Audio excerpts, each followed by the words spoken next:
गर्भवती मृत्यू प्रकरणी दीनानाथ मंगेशकर रुग्णालयाचे डॉक्टर सुश्रुत गैसास यांच्यावर अखेर गुन्हा दाखल करण्यात आलेला आहे आणि हा गुन्हा दाखल व्हावा म्हणून महिला आयोगाच्या अध्यक्ष रुपाली चाकरकर यांनी पहिल्या दिवशीपासून प्रयत्न केले होते। अखेर 10 ते 15 दिवसांनंतर गुन्हा दाखल करण्यात आलेला आहे। ताई, अखेर डॉक्टरांवर गुन्हा दाखल झाला आहे। तनिषा बिसे यांच्या मृत्यू प्रकरणी जे डॉक्टर जबाबदार होते, जे दोषी होते, त्यांच्यावरती आज अलंकार पोलीस चौकीमध्ये BNS अंतर्गत 106(1) यानुसार गुन्हा दाखल झालेला आहे। आणि हा गुन्हा दाखल होत असताना खरं मी समाधानी आहे, कारण की ज्या व्यवस्थेने हलगर्जीपणा केलेला आहे त्यांच्यावरती आजचा हा गुन्हा दाखल झालेला आहे। 7 तारखेला मी सकाळी बिसे कुटुंबियांची भेट घेतली होती आणि त्याच दिवशी पोलीस आयुक्त कार्यालयामध्ये आपल्या सगळ्यांशी संवाद साधला होता आणि सुरुवातीपासून या संदर्भात आमच्याकडून डॉक्टर राधाकिशन पवार यांची समिती करून जो अहवाल सादर करायला सांगितला तो अहवाल मी आपल्यासमोर दिला होता। त्यानंतर धर्मादाय समिती असेल, माता मृत्यू अन्वेषण समिती असेल, यांनी त्यांचा गोपनीय अहवाल हा मुख्यमंत्री कार्यालयामध्ये दिला होता। आणि सर्वात महत्त्वाचा म्हणजे जो ससून रुग्णालयाचा अहवाल होता तो आज दुपारी 2:30 वाजता हा पोलीस आयुक्तांकडे सादर करण्यात आला आणि त्या अनुषंगाने आज डॉक्टर गैसास यांच्यावरती गुन्हा दाखल करण्यात आलेला आहे। ज्यामध्ये जे कोणी दोषी असेल त्यांच्यावरती कारवाई करण्यासाठी राज्य महिला आयोगाच्या वतीनं पाठपुरावा करू असं मी सुरुवातीपासून सांगितलं होतं। आज गुन्हा दाखल झाला।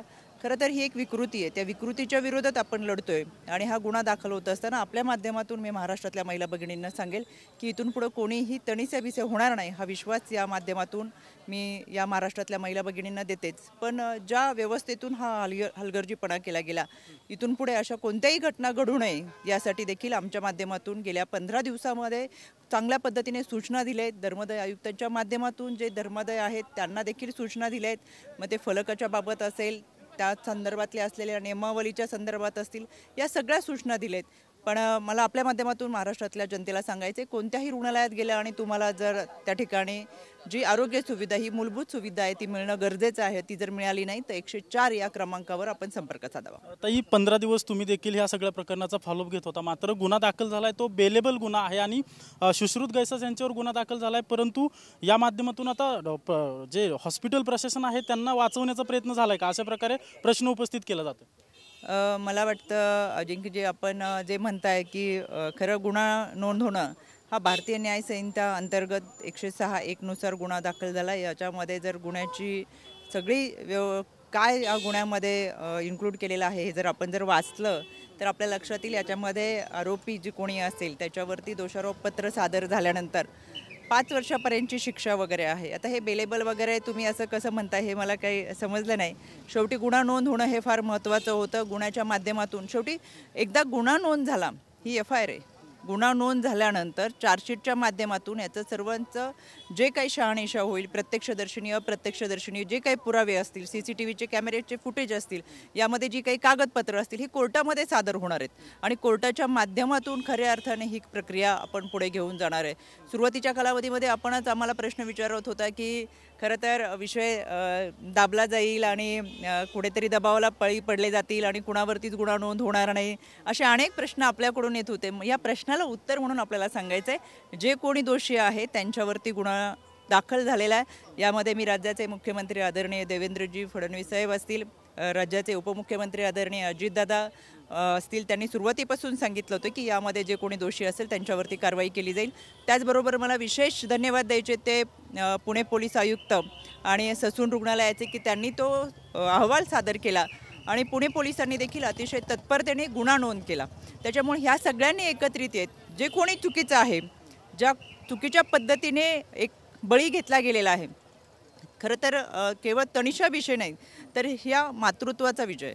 त्याच्यामुळे मी आजच्या गुन्हा दाखल झाला आहे त्याच्यासाठी गेले 15 दिवसापासून सातत्याने तुमच्या समोर येते आणि मी प्रत्येक वेळेस सांगते की जी अपडेट आहे ती घेऊन तुमच्या समोर येईल आणि शेवटपर्यंत या घटनेतल्या पीडितेला न्याय देणं, कुटुंबाला न्याय देणं, यामध्ये मृत्यू झालेला तनिषा बिसे आणि त्यांच्या मुलांना न्याय देणं, यासाठी राज्य महिला आयोग पाठपुरावा करेल। त्याच्यामुळे एकदा गुन्हा नोंद झालेला आहे आणि या गुन्ह्याच्या माध्यमातून खऱ्या अर्थानं जे दोषी आहेत त्यांच्यावरती कारवाई होती। ताई, तुम्ही हे प्रकरण लावून धरले पहिल्या दिवसापासून, मात्र सुश्रुत गैसास यांच्यावर गुन्हा दाखल झाला, इथं हे प्रकरण संपलं की रुग्णालय प्रशासनावर देखील कारवाई व्हावी म्हणून प्रयत्न करणार आहात? मला तुम्हाला आवर्जून सांगायचं आहे, आम्ही एक पत्र हे महाराष्ट्र मेडिकल काउन्सिल यांना पाठवलं होतं.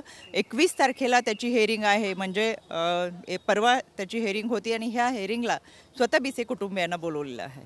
त्याच्यामुळे त्यांना त्यांचं म्हणणं हे मेडिकल काउन्सिल समोर सुद्धा मांडता येणार आहे. धर्मादाय आयुक्त त्यांच्या पद्धतीने कारवाई करणार आहे. माता मृत्यू अन्वेषण समिती त्यांच्या पद्धतीने संबंधित जे कोणी याच्यामध्ये दोषी असेल किंवा इतर रुग्णालय जे काही असतील त्यांचा कोणाचा हलगर्जीपणा असेल, या सगळ्यांना त्या पद्धतीने या नोटिसा पाठवल्या जाणार आहेत आणि खऱ्या अर्थाने हे तपास यंत्रणेतून प्रत्येकाला जावं लागणार आहे. ताई, ससूनचा 2 दिवसापूर्वी अहवाल जो आहे तो पोलिसांना सादर झाला. त्यानंतर पोलिसांनी पुन्हा एकदा पत्र पाठवलं की नेमका सुश्रुत गैसास यांचा या प्रकरणात रोल काय आहे आणि त्यांनी नेमकी निष्काळजीपणा केलाय का. आणि आज ते दुसरा अहवाल आज ससूनचा पोलिसांना मिळाला, त्यानंतर गुन्हा दाखल झाला. पहिल्या अहवालात एकूणच सुश्रुत गैसास यांना वाचवण्याचा प्रयत्न केला असं वाटतं. 7 तारखेला मी पत्रकार परिषद घेऊन सांगितलं होतं. त्यामध्ये आपल्याला सविस्तर माहिती दिली की या प्रक्रियेमध्ये जे दोषी आहेत त्यांच्यावर कारवाई होईल. 15 तारखेला दोन्ही अहवाल सादर झाल्यानंतर मी तुमच्यासमोर आले आणि परत एकदा पत्रकार परिषद घेऊन सांगितलं की ससून रुग्णालयाचा अहवाल येणं बाकी आहे. आणि स्वतः मी डीन यांना सोबत घेऊन पत्रकार परिषद घेऊन सांगितलं होतं.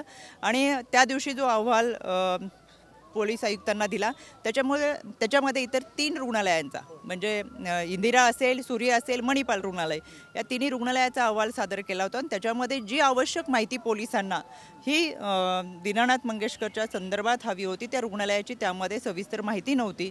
म्हणून त्याच दिवशी पोलीस आयुक्तांनी ससून रुग्णालयांना सांगितलं की आमच्या तपासासाठी आम्हाला जी काही आवश्यक माहिती हवी आहे ती आपल्या अहवालात नसल्यामुळे आपण अंतिम अहवाल आमच्याकडे द्यावा. आणि त्यावेळेस मी आपल्या सगळ्यांना सांगितलं होतं की अजून अंतिम अहवाल हा ससून रुग्णालयाचा पोलीस आयुक्तांकडे सादर झालेला नाही. तो अहवाल आज दुपारी 2:30 वाजता सादर झाला आणि त्याच्यानंतर गुन्हा नोंद करण्यात आलेला आहे. ताई, वेगळा प्रश्न, आज दिवसभरात मोठी चर्चा राजकीय सुरू आहे ती ठाकरे बंधू पुन्हा एकत्र येणार आहेत. माझ्या दृष्टिकोनातून खरं तर आजचा हा विषय फार महत्त्वाचा होता. गेले 15 दिवस झाला आपण पाहत आहे सगळ्या समित्या असतील आणि त्याचबरोबर एका मातृत्वाला न्याय देण्याची ही भूमिका होती. त्याच्यामुळे मी हे बाकीचं काही पाहिलेलं नाही आहे. माझ्या राज्य महिला आयोगाचं जे कामकाज होतं त्या माध्यमातून या मातृत्वाला महाराष्ट्रातल्या महिला भगिनींना न्याय देण्यासाठी पुन्हा एकदा व्यवस्थापनेतल्या हलगर्जीपणामुळे इथून पुढे कोणाचाही मृत्यू होऊ नये याच्यासाठी सतर्कता आणि संबंधित सर्व महाराष्ट्रातल्या धर्मदायांना सूचना हे गेले 15 दिवस आम्ही करतोय. पुन्हा तनिषा भिसे होणार नाही हा विश्वास आपल्या माध्यमातून देते. इतर राजकीय चर्चा आपली होतच राहील. आपण पाहतोय की डॉक्टर सुश्रुत गैसास यांच्यावर गुन्हा दाखल झाल्यानंतर आता राज्य महिला आयोगाच्या अध्यक्ष रुपाली चाकणकर यांनी समाधान व्यक्त केल्याचं पाहायला मिळतंय. कॅमेरा पर्सन विशालसह अजिंक्य धायगुडे, TV9 मराठी, पुणे.